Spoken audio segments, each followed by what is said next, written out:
Моето име е Лимко Бејзаровски. По образование сум доктор по историски науки.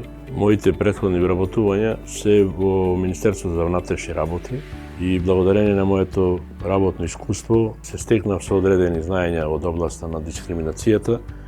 Во научното истражување на докторскиот труд наидов на сериозни податоци кои тврдат дека една од причините за иселувањето од нашата земја се и девијантните појави кои се дел од нашето општество. Секако тука влегува и појавата дискриминација. Моите очекувања од оваа комисија се навистина големи, затоа што општеството се сретнува со еден сериозен проблем кога е во прашање дискриминацијата. Имам чувство дека должиме на таа проблематика да го дадеме својот максимум. Составот на комисијата е посветен максимално на таа проблематика, одлучен да се справи со тој проблем кој му прави огромни штети на општеството и ценам дека на добар пат сме да сериозно да му одговориме на сите оние кои кршат човековите права и слободи.